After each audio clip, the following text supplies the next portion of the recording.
Good evening, it's everyone, recording. and I'm so glad to meet you all here again.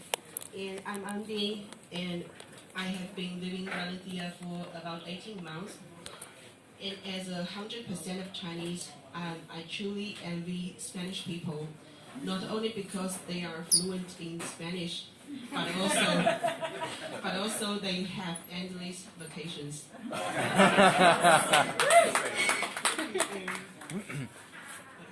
Give me a second. Sorry. Sorry. No, don't be sorry.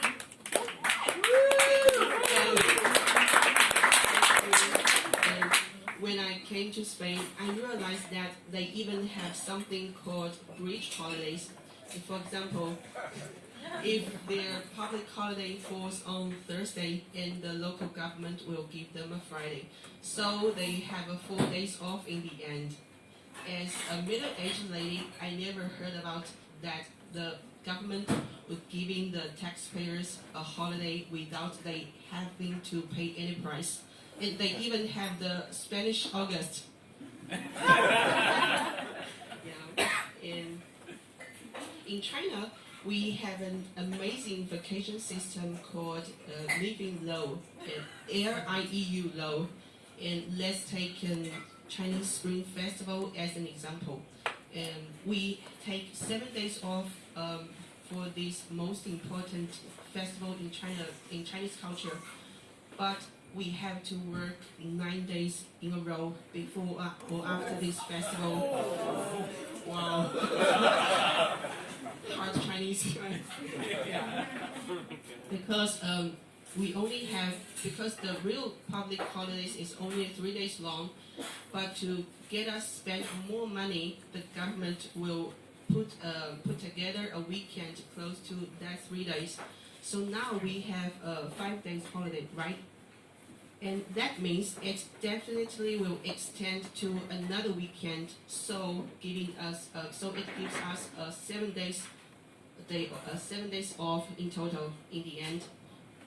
Yes. Wow. Yes, you go do the math, and I will be patient wait for you here.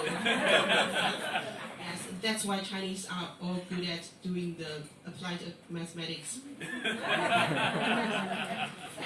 Yes. Oh, by the way, I've been a journalist for over 10 years, and in China, the November 8th is the so-called Journalists' Day, and on that important day, not only the journalists not take a break, but also we have to work overtime to write articles about it, to praising our supposedly happy careers. Yeah. And sometimes we need to wait in the office for the greeting from the most powerful person in my city. Yes, which means we always waiting for the only handshake. Yeah, only handshake. Yeah, I mean, what the fuck? As the big boss in my hometown, making money is so easy for him. But why not share some with the journalists? We help the Communist Party to maintain the public sentiment. Yeah. Yes. And coming with empty hands, what kind of greeting is that? Yes. And yes, as a citizens of a permanent member of United Nations Security Council, we also have the holiday called International Labor Day on May the 1st. Yeah, every year on that day, we wrote countless articles for the Communist Party titled "Salute to the Workers," and highlighting their care for people and commitment to the social justice. Yes, and yes, in my hometown.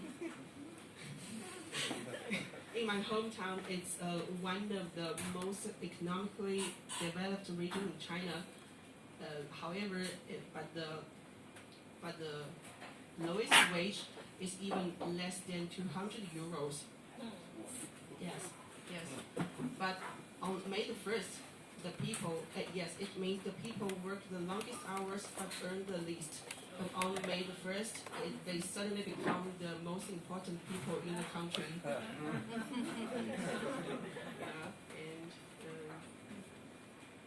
and yeah, when I was very young, the government always taught us that the people living in West country live in deep suffering.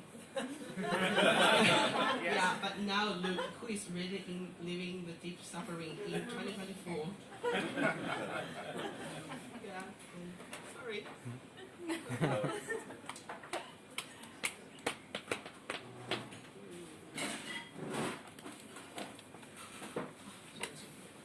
And faced with these such harsh living conditions, and people started to choose not having baby.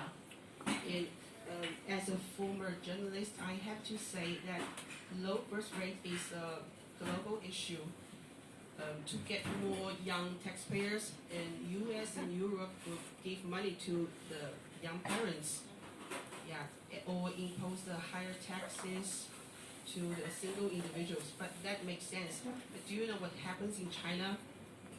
And if we don't want to have any baby, we get documents, or rather policies from the government. And in these documents, they threaten us that if we do that, we would lose our jobs. Yes, especially for the people who work for the government. Yes, they do. Yes, and